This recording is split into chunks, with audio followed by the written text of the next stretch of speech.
اللهم صل وسلم وبارك على سيدنا محمد وعلى اهله وصحبه وسلم. يا مساء الفل والسعاده والهنا وكل حاجه حلوه عليكم. النهارده كان عندنا عزومه بسيطه كده، تعالوا كده نسمي الله، بس ما تنسيش لايك وشير وسبسكرايب وتفعلي الجرس لمطبخ ام حمزه. اول حاجه سميت الله وقلت اتبل البانيه. تتبيله البانيه دي تتبيله مميزه جدا وبتخلي البانيه طعمه حلو جدا.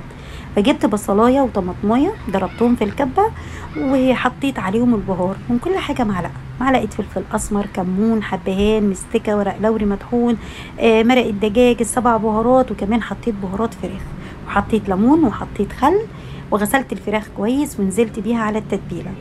تبلت الفراخ كويس جدا بالتتبيله دي عشان التتبيله تخش في كل حته في الفراخ. الافضل ان انت تبيتيها ليله كامله، ولو انت مستعجله سيبيها لمده ساعتين. جبت حله على النار، حطيت 3 معالق كبار كده من السمنه، وجبت 3-4 بصلات ضربتهم في الكبه ونزلت بيهم على السمنه. بعد ما السمنه سخنت هعصج اللحمه، انا هعصج كيلو من اللحمه، فحطيت 4 بصلات كده. طبعا الجو حر، فعشان ما تقفيش في المطبخ كتير فحاولي ان انت تشغلي نفسك في كذا حاجه وانت واقفه، يعني تعملي العصاج، تعملي البشاميل لحد ما البصله كده تصفر زي ما انا عملت، تكوني حطيتي السمنه بتاعه البشاميل، يعني ايديكي تبقى شغاله كده في كل حاجه، هتبصي تلاقي كل حاجه خلصت معاكي بسرعه. حطيت 10 معالق من السمنه، سبتهم يسخنوا، وكانت البصله اصفرت فنزلت باللحمه. هسيب بقى اللحمه تنزل ميتها كده واعمل البشاميل. بعد ما السمنه سخنت 10 معالق من السمنه عليهم 10 معالق من الدقيق، وعلى عين هاديه خالص تقلبي لحد ما الدقيق ريحته تطلع معاكي كده ولونه يصفر. تنزلي بكيلو ونص من الحليب، حابه تحطي حليب وشوربه براحتك، حليب وميه براحتك. بقلب ايديا على طول كده، بتقلب من تحت لفوق كده على طول، ايديكي ما تبطلش تقليب. ولو كلكع منك هتضربيه في الخلاط او بالهاند بلندر هتلاقيه كريمي معاكي. شايفين الله اكبر كريمي ازاي؟ تحفه. عندك جبنه مثلثات حطي، عندك جبنه سايحه حطي، انا ما كانش عندي فاكتفيت بالبشاميل كده بس. حطيت ملح، فلفل اسمر، ما تكتريش فلفل اسمر عشان ما يغمقش البشاميل، وقلبت كل الكلام ده مع بعض كده، وكان بشاميل الله اكبر تحفه. صليتوا بينا على النبي عليه افضل الصلاه والسلام. عليك يا حبيبي يا رسول الله. وكده البشاميل اللي جهز معايا، شايفين تحفه جميل. وكانت اللحمه اتعصجت معايا، حطيت لها الملح وحطيت لها فلفل اسمر وحطيت ال7 بهارات، وقلبت اللحمه مع البهار. وبعد كده جبت نص كيلو من الطماطم، غسلته وصفيته، ضربته في الخلاط وصفيته ونزلت بيه على اللحمه.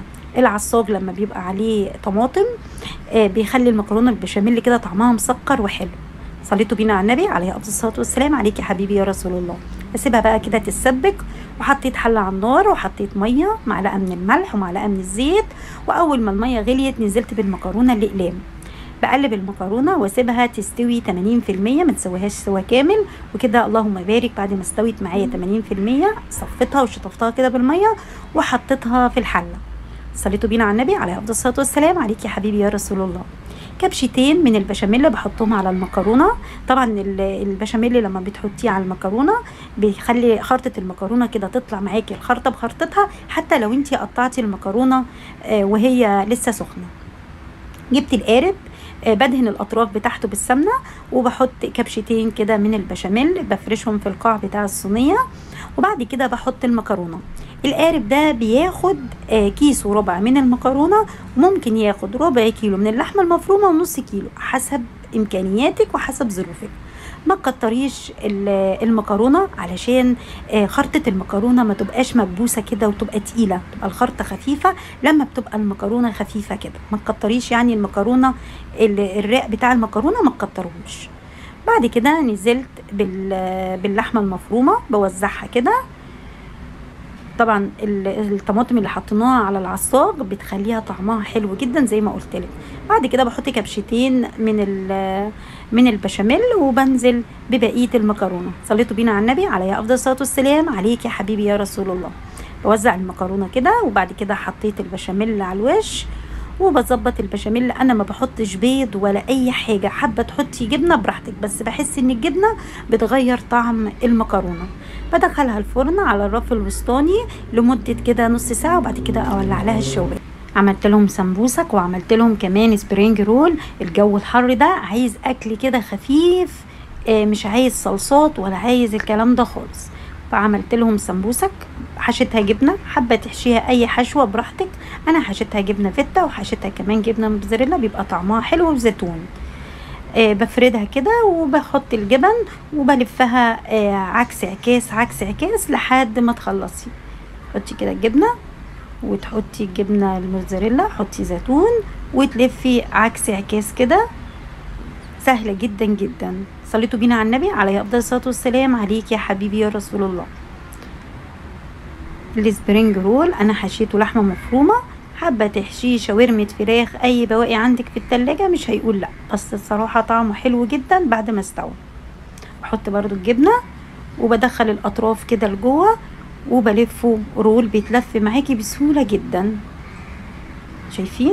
طبعا بيتباع في السوبر ماركت، بيتباع عند اللي هو اللي بيبيعوا الكنافه والقطايف والحاجات دي، موجود في كل حته يعني، وموجود كمان في السوبر ماركت. حط كده اللحمه، حطيت الجبنه وبدخل الاطراف لجوه وبلفه رول. صليتوا بينا على النبي عليه افضل الصلاه والسلام. عليك يا حبيبي يا رسول الله. ممكن تدينيه زيت وبتحطيه في الفرن، ممكن تدينيه تعمليه في القلايه، وكمان تقليه في الزيت زي ما انا هعمله كده. جبت معلقتين من الدقيق وحطيت عليهم معلقتين كده من الميه عشان اقفل السمبوسك واقفل كمان السبرينج رول كده. بعد ما خلصتهم اللهم بارك تحفه، ما بياخدش وقت خالص وكمان خفيف في الجو ده. صليتوا بينا على النبي عليه افضل الصلاه والسلام. عليك يا حبيبي يا رسول الله.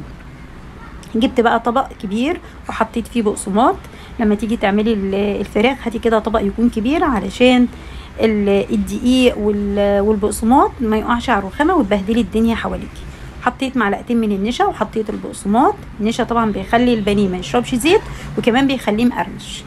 وحطيت معلقتين كبار من السمسم ومعلقتين كبار من الحبه السوداء اللي هي حبه البركه.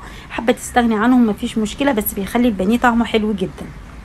معايا بيضتين حطيت عليهم نص كوبايه من اللبن، وحطيت كمان ملح وفلفل اسمر، وحطيت على البقسماط ملح وفلفل اسمر، وحطيت عليه كمون وفلفل اسمر برضه. قلبتهم مع بعض كده، وبعد كده جبت الفراخ حطيتها في البيض واللبن، وبعد كده حطيتها في البقسماط وبضغط عليه كويس جدا وانزل على طول في الزيت بعد ما سخن. ما تتبليش البانيه في البقسماط وتحطيه في التلاجة، بيعرق ما بيبقاش حلو. لكن هتتبليه في البصل، تتبيله البصل والطماطم، وتسيبيه في التلاجة ان شاء الله تسيبيه شهر مفيش مشكله. واول ما تطلعيه تبليه كده في البقسماط والنشا واقليه على طول، يطلع معاكي مقرمش وتحفه كده. اللهم بارك. اول ما بدأ ياخد لون معايا قلبته على الناحيه التانية، وطبعا عندي مناديل المطبخ حطها على الطبق عشان لو في اي زيت تشربها. واول ما اخد اللون الظريف ده طلعته على طول. صليتوا بينا على النبي عليه افضل الصلاه والسلام. عليك يا حبيبي يا رسول الله. حطيت زيت وهقلي بقى السمبوسك وهقلي السبرينج رول. اول ما الزيت سخن نزلت بيهم، طبعا ما بياخدوش وقت خالص، دقيقه او اقل من دقيقه هتلاقيه اخد لون، هتقلبيه على الناحيه التانية وبعد كده تطلعي. شايفين شكله تحفه. صليتوا بينا على النبي عليه افضل الصلاه والسلام. عليك يا حبيبي يا رسول الله.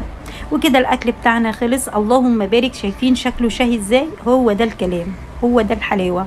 اللهم بارك تحفه. والمكرونه بتاعتنا جميله جدا جدا جدا، والخرطه تطلع معاكي بخرطتها، وهو ده الكلام، هو ده الدلع كله. اللهم صل عليك يا حبيبي يا رسول الله. طلعي كده بصي تحفه جميله جدا جدا. وتعالي شوفوا بقى السبرينج رول وحلاوته وجماله والجبنه السايحه اللي فيه. شايفين الجمال؟ خطير خطير خطير خطير. تحفه يا بنات. صليتوا بينا على النبي عليه افضل الصلاه والسلام. عليك يا حبيبي يا رسول الله. والفراخ البانيه بتاعتنا السمسم وحبه السودا عامله شغل عالي قوي. اللهم بارك. كريسبي من بره وطريه زي ما انت سامعه الصوت كده، حاجه كده خطيره. كده الفيديو بتاعنا خلص. ما تنسيش لايك وشير وسبسكرايب وتفعلي الجرس علشان يوصل لكم كل جديد. اشوفكم في وصفه جديده ان شاء الله.